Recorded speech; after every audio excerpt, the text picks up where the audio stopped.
Can you paint watercolor on crappy paper? That is what we're testing out today. Don't let anyone ever tell you that you can only paint on cotton paper. It's not true. Sure, your results will be different, but today I demonstrate 12 different papers that I painted on. Some are high quality and some of them are crappy. But guess what? You can practice on all of them and it's gonna be okay. Come with me and let's take a look at my results.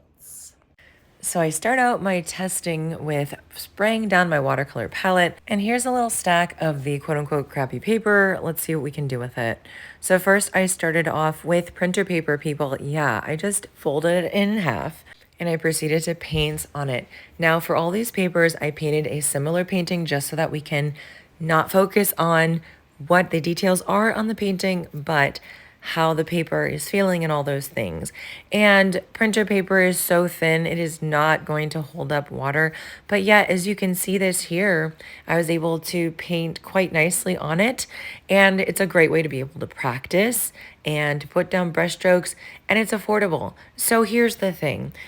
A lot of artists are saying you can only paint on 100% cotton paper. That is what they recommend. Right now, I'm painting on a grocery bag, just putting down those marks.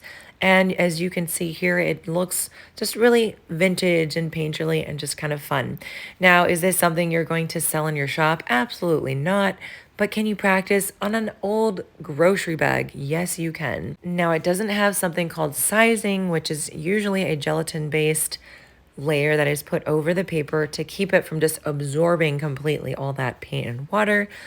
But of course, what I'm painting on here doesn't have sizing, but we're not worried about that today. So now we're painting on a piece of cardboard from a box. And I am using a lot of paint because I want that to show up. If I used a very thin amount like I could with a nice watercolor paper, it's going to just absorb through and you're not going to see as much. I want a lot of that paint to remain and for us to be able to see that. So anyway, I'm doing what you could call delphinium or something like that on all of these, just changing up the colors. Here's a little junk journal that I made recently. And these are just pages from an old book, really thin paper. And I wanted my yellow to stand out, so I added really thick paint. And you can see here that it is absorbing in pretty quickly, which is not what we want. But it is a thin paper and it's going to do what it's going to do. It's still something that we can use to practice. Why am I doing these experimentations? My bottom line is I'm tired of hearing professionals say you must use cotton paper. Because here's the thing, most of us don't have a budget for painting.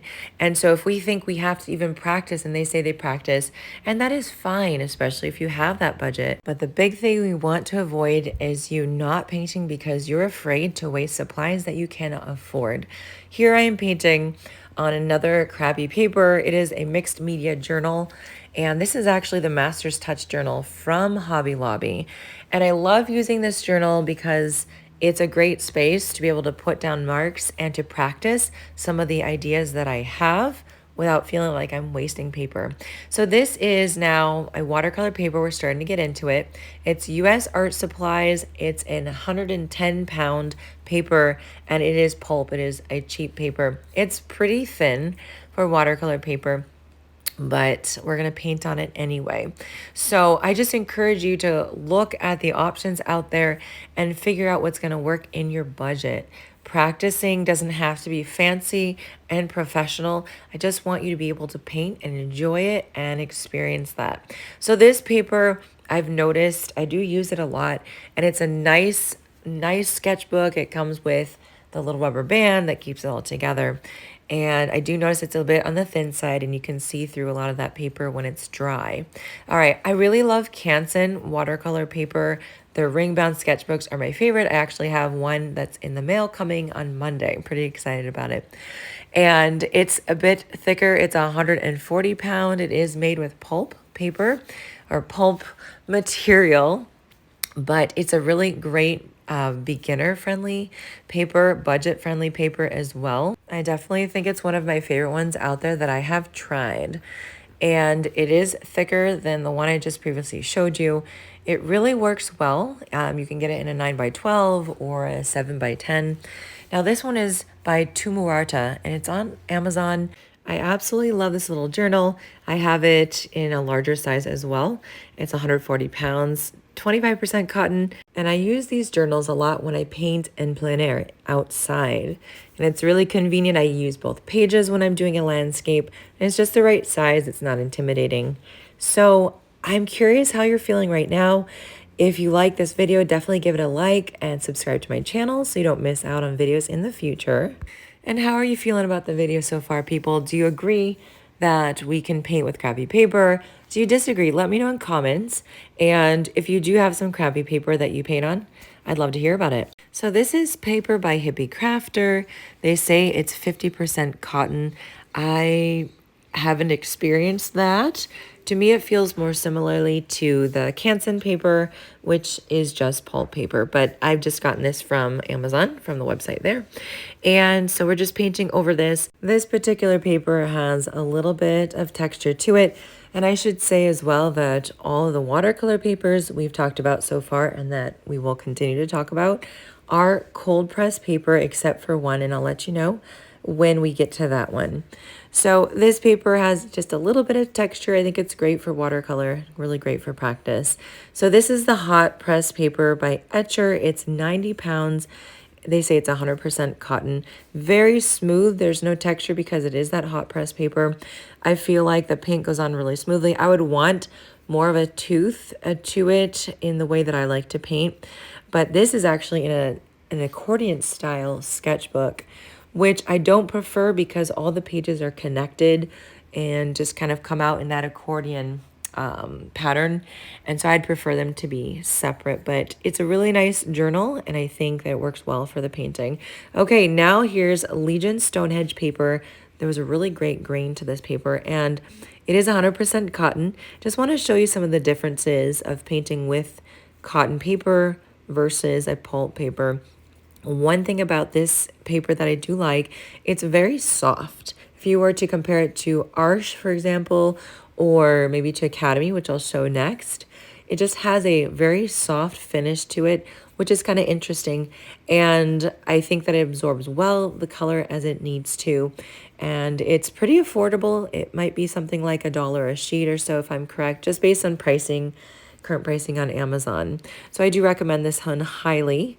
And then we have our Academy paper, which is my favorite. And look at that grain to it. It's beautiful, has a nice tooth, 100% cotton, 140-pound paper. And this one feels more like the Arches paper. It's got that really rough texture, but also kind of feels dry, which is a weird way to describe paper probably. If I compare it to the Stonehenge I just showed you, this one feels like a more dry, scratchier surface. But I like that because the texture is really intense and it's great to hold on to that pigment when you're placing it down on your paper. So if you want to paint with cotton paper, go for it. Sometimes the affordability piece is not there, but use what you can, use what's in your budget. Here's all the paper, that crappy paper that I mentioned. First of all, there's our printer paper there. Our bag, we've got our cardboard piece as well as the junk journal. And it's just great to be able to practice and be okay with using that paper so that you don't feel like you're wasting anything. Here's that mixed media paper as well. Everything is looking cute. It's going well for that first layer. If we were to add more layers of paint, you're going to really see an issue with some of these papers. And then we have the budget-friendly pulp papers here. One big thing to keep in mind when you're choosing your paper is you might be able to do one layer very easily, as we've done here.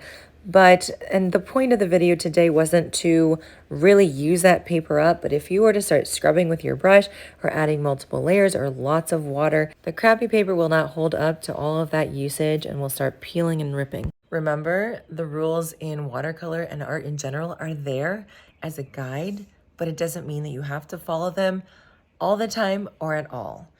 Do what makes you happy in art, be creative and expressive, and remember, paint on whatever you feel like. It's going to be fine. Thanks for watching, and I'll see you guys in the next video.